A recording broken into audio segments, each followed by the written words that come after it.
A medida da distância entre o Sol e a Terra, a cura para a doença escorbuto e a descoberta de uma parte da Austrália. Qual a relação entre esses três assuntos? Descubra agora no Ciência que lá vem História.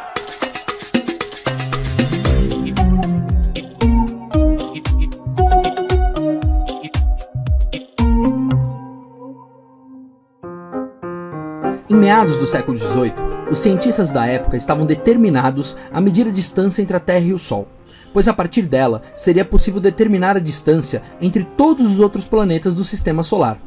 Eles resolveram seguir uma ideia proposta em 1716 por Edmund Halley, que é o mesmo cientista que dá o nome para o cometa Halley. A proposta de Halley era utilizar o efeito paralaxe, que gera a mudança da posição aparente de um objeto de acordo com o ponto de observação. Você pode ver o efeito paralaxe através de um experimento simples. Coloque um dedo na frente do seu rosto e feche o olho direito. Você vai ver o dedo em uma determinada posição. Agora, feche o olho esquerdo e abra o olho direito. Vai parecer que seu dedo mudou de lugar. Isso porque cada olho seu conta com um ponto de observação diferente e há a mudança da posição aparente do seu dedo em relação ao fundo. Voltando à nossa medida astronômica, Halley propôs utilizar a passagem de Vênus entre o Sol e a Terra para ver o efeito paralaxe. 2 observadores deveriam ser enviados a pontos distantes do planeta para observar essa passagem de Vênus e com isso a posição relativa de Vênus em relação ao Sol seria diferente para cada um deles. Sabendo-se com precisão a latitude, longitude e o tempo do trânsito de Vênus para cada observador, seria possível calcular a distância entre o Sol e a Terra utilizando trigonometria. E com isso, tivemos uma das primeiras colaborações internacionais entre cientistas. Diversas expedições foram enviadas para diferentes locais do globo em 1761 e 1769. As expedições de 1761 não tiveram muito sucesso, algumas com problemas para medir sua posição no dia do trânsito de Vênus e outros com problemas durante a viagem. Em 1769, novas expedições foram enviadas, e agora vamos falar especialmente sobre uma delas, enviada pela Real Sociedade de Londres para o Progresso da Ciência, para o Tahiti.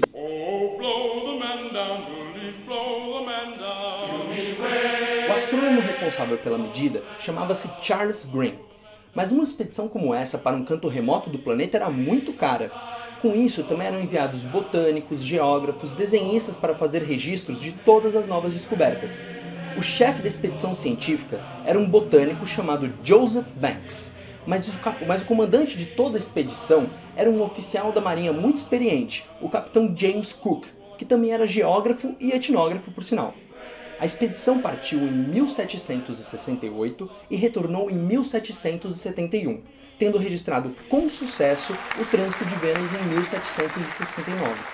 Cálculos posteriores encontraram uma distância entre o Sol e a Terra com um erro de apenas 1% maior do que a distância que consideramos hoje em dia, com todos os nossos equipamentos modernos. Um grande feito para a época. Mas essa missão também possuía outros objetivos. Cook havia recebido ordens secretas que deveriam ser apenas abertas após a medida do trânsito de Vênus. Ao abrir suas ordens, Cook viu que tinha a missão de explorar o Pacífico Sul, pois acreditava-se na existência de um continente até então não descoberto, chamado Terras Australis. Sendo assim, com a ajuda de um tahitiano, Cook navegou pelo Pacífico Sul e chegou à Nova Zelândia.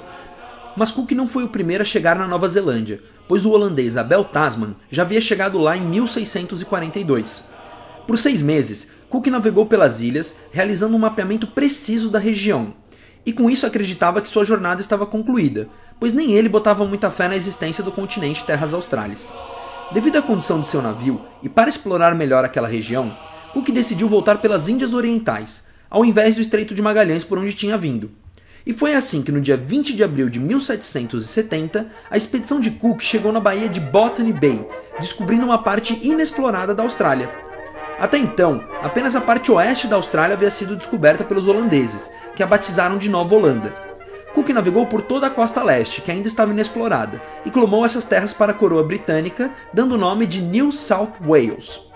Cook finalizou sua trajetória de volta para a Inglaterra, dando uma volta completa ao mundo. Impressionante? Saiba que ele realizou uma segunda volta ao mundo e estava numa terceira, quando foi morto por nativos do último local que descobriu para a coroa britânica, o Havaí. Além das descobertas científicas e da conquista de novas terras para a coroa britânica, a expedição comandada por Cook trouxe mais um fato importante, dessa vez para a medicina. Naquela época, em viagens longas de navio para terras distantes, era comum que apenas metade da tripulação voltasse ainda viva. E uma das principais causas de morte era uma doença chamada escorbuto. Estima-se que mais de 2 milhões de marinheiros faleceram entre o século XVI e XVII vítimas de escorbuto. Em 1747, um médico britânico chamado James Lind realizou um experimento controlado com diferentes grupos de marinheiros que sofriam com essa doença. James Lind testou diferentes tratamentos com esses diferentes grupos, sendo um deles a ingestão de frutas cítricas. E o grupo das frutas cítricas recuperou-se rapidamente. Hoje sabemos que a vitamina C é a principal responsável. Naquela época, a dieta dos marinheiros em viagens longas era muito deficiente em vitamina C. Eles comiam muitos biscoitos e carne seca, e praticamente não ingeriam frutas e legumes. A Marinha Britânica não botou muita fé no experimento de James Lind, mas o capitão James Cook quis pagar para ver. E na sua expedição, ordenou que o navio fosse cheio com chucrute.